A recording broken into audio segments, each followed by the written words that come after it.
दोस्तों, आज की वीडियो बरकत। आज तो रचना काफी थक चुकी थी। अभी अभी मौसी सास अपने परिवार के साथ खाना हुई थी और अब ननंद मानसी और उसका पति रमन रवाना होने के लिए दरवाजे पर खड़े हुए थे।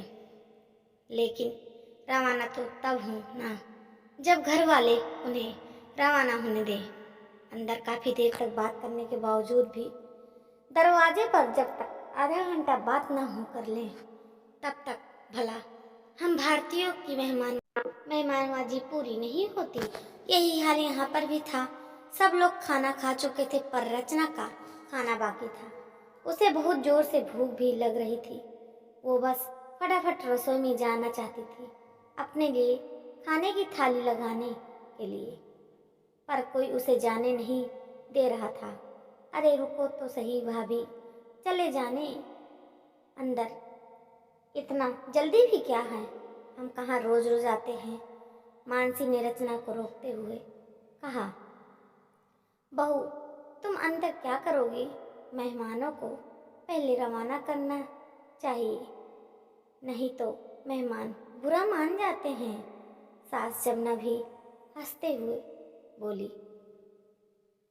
अब सासू माँ को क्या इतना समझ नहीं थी कि एक तो उसे भूख लग रही थी, सबने खा लिया पर उसे तो किसी ने पूछा भी नहीं। ऊपर से घर का जो काम है वो उसे अकेले ही करना था। अभी कोई मदद करने तो आएगा नहीं। इतने में ससुर जी भी बाहर निकलते हुए बोला, अरे भाई, जाने दो इन्हें, रात के 10 बज चुके हैं। टाइम से घर पहुँचे तो ही अच्छा है। आखिर समधन जी अकेली हैं, वो इतना इनका इंतजार कर रही होंगी। आखिर ससुर जी के कहने का कुछ तो असर हुआ। उन लोगों ने अब उन्हें जाने दिया। सबसे पहले घर में रचना ने ही प्रवेश किया। फटाफट रसोई में गई और अपने लिए थाली लगाने लगी। थाली में दाल चावल, आलू गोभी की सूखी सब्जी, रोटी रखने के बाद मटर पनीर की सब्जी का बर्तन खोल कर देखा तो उसमें पनीर नदर था, या यूं कहें कि सब्जी ही खत्म हो चुकी थी। आखिर एक कटोरी में बर्तन में लगी हुई ग्रेवी को साफ कर उसमें डाली और मीठे में गुलाब जामुन लेने के लिए जैसे भगोना खोली, उसमें तो सिर्फ गुलाब जामुन का एक आधा टुकड़ा पड़ा हुआ था। मतलब उसके लिए तो गुलाब जामुन बचा ही नहीं। देखकर उसका मन खट्टा हो गया। इतने सारे गुलाब जामुन बनाए तो थे घर पर, और उसके लिए 2 पीस। आखिर उसने वहीं आधा पीस अपने थाली में रखा और बाहर डाइनिंग टेबल पर आकर बैठी। जब वो खाना खा रही थी तो अंदर जाते हुए ससुर जी का ध्यान उसकी थाली की तरफ गया। थाली में मिठाई नहीं न देखकर उन्होंने पूछा, बहू, तुम मीठा लेकर नहीं आई? तुम्हें तो गुलाब जामुन बहुत पसंद है ना? पापा जी, गुलाब जामुन तो मुझे पसंद है पर वो बचे ही नहीं। अरे, पर गुलाब जामुन के लिए तो मैं मावा तो ढंग से ही लाया था, फिर कम कैसे पड़ गया? ससुर जी हैरान होते हुए बोले, अब क्या करें, हर किसी के हाथ में बरकत तो नहीं होती है। कुछ लोग ऐसे होते हैं जिन्हें अन्नपूर्णा का दर्जा दिया जाता है।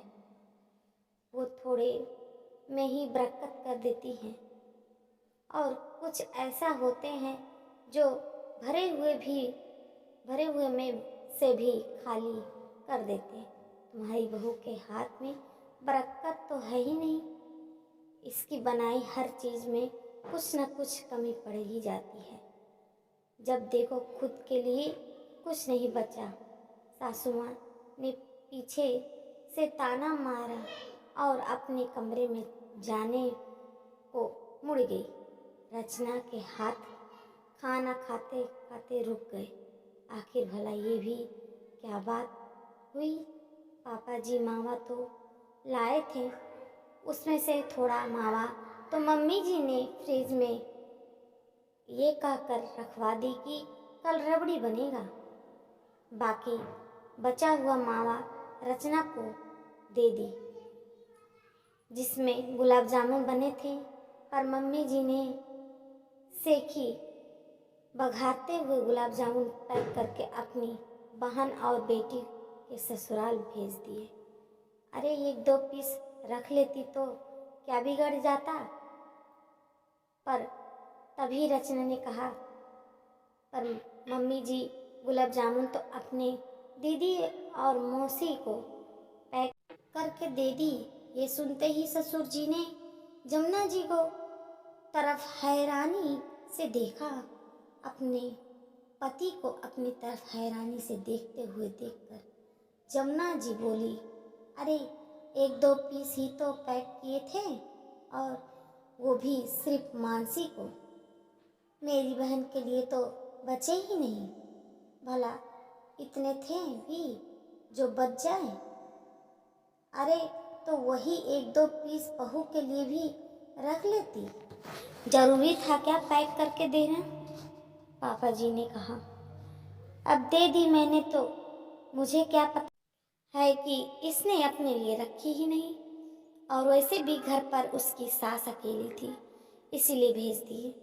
पर ये कहकर ये इस बात को टाल नहीं सकती कि इसके हाथ में बरकत नहीं है।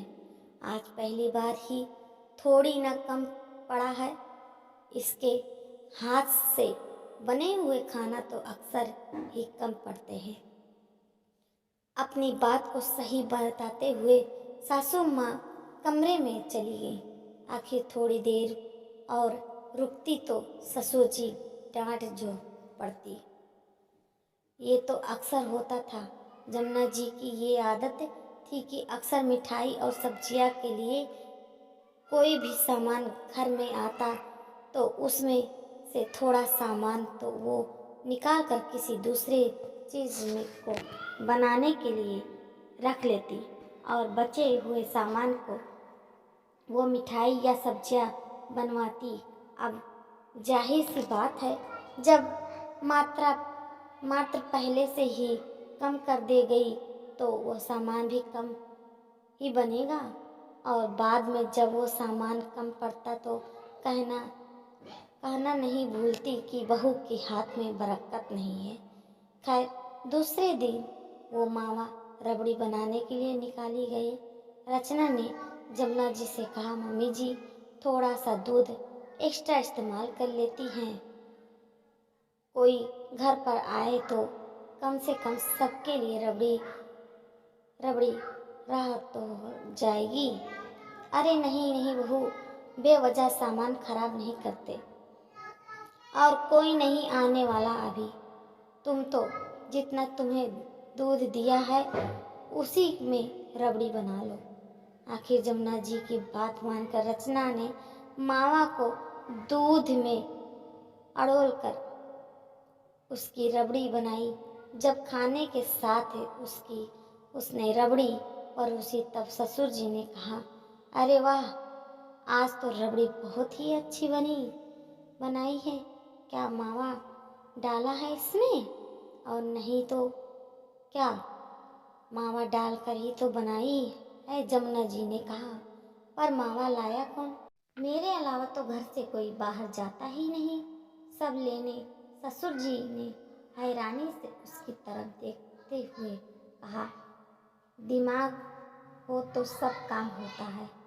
कल गुलाब जामुन के लिए जो मावा लाए थे उसमें से मैंने निकाल कर रख लिया था।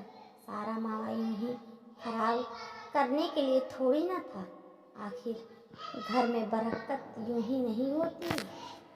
वाह रे, तुम्हारी दिमाग, बहू के लिए एक पीस गुलाब जामुन तक नहीं बचा और तुम्हें मावा संभाल कर रखना। रबड़ी के लिए इससे बरकत नहीं बेवकूफ़ी कहते हैं। रहने दो, आपको क्या पता, जानकी जी तुनकते हुए बोली। तभी मामा ससुर का भी घर पर आना हो गया। जब जाहिर सी बात है खाने के समय पर आए थे तो उनकी भी थाली परोसने के लिए जमुना जी ने कहा, बहू मामा जी के लिए भी खाना परोस दे और एक काम कर, सब्जी और रबड़ी के बर्तन यहीं ले आ, मैं परोस दूंगी, तू तो गर्मा गर्म रोटी सेक कर ले आना। आखिर रचना ने ऐसा ही किया। जमुना जब भी सबको खाना परोसते हुए उनके साथ खाना खाने बैठ गई। आखिरकार वही हुआ जो होता था, बर्तन में रबड़ी खत्म हो गई। रचना के लिए भी बची नहीं। जब रचना खाना खाने बैठी तो उसने जब रबड़ी के लिए बर्तन को खोल कर देखा तो उसमें रबड़ी बची ही नहीं थी। उसने सासू माँ की तरफ देखकर कहा, इसीलिए मैंने कहा था मम्मी जी कि थोड़ा ज़्यादा दूध इस्तेमाल कर लेती हैं, अगर कोई आया तो आ गया तो कम से कम सबके लिए रह तो हो जाएगी। यह सुनकर जमुना जी ने कहा, अब बहू मैं भी क्या कर सकती हूँ, तेरे हाथ में बरकत नहीं है, तू जो भी चीज़ बनाती है उसमें हमेशा कमी रह जाती है और वो तेरे लिए ही नहीं बचता। सुनकर रचना को बहुत बुरा लगा पर उसने कुछ कहा नहीं। उठकर रसोई में गई और एक कटोरी लेकर बाहर आई। जमुना जी ने देखा तो उस कटोरी में रबड़ी रखी हुई थी।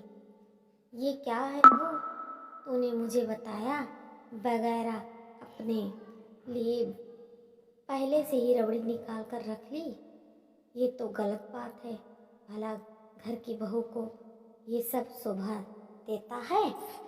यह सुनकर जमुना जी ने कहा, अब बहू मैं भी क्या कर सकती हूँ, तेरे हाथ में बरकत नहीं है, तू जो भी चीज़ बनाती है उसमें हमेशा कमी रह जाती और वो तेरे लिए नहीं बचता। सुनकर रचना को बहुत बुरा लगा पर उसने कुछ कहा नहीं। उठकर रसोई में गई और एक कटोरी लेकर बाहर आई। जमुना जी ने देखकर उस कटोरी में रबड़ी रखी हुई थी। ये क्या बहू, तूने मुझे बताया नहीं, वगैरह अपने लिए पहले से ही रबड़ी निकाल कर रख ली, ये तो गलत बात है। भला घर की बहू को ये सब शोभा देती है?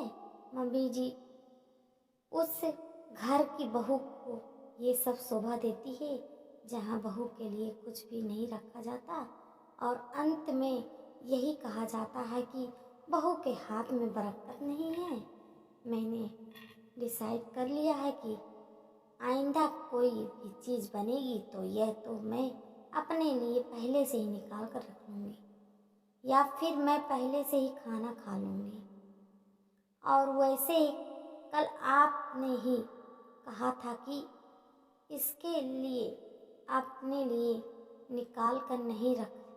रचना ने कहा, तू तो अपनी मनमानी करेगी, इसके अलावा वो कर भी क्या सकती है?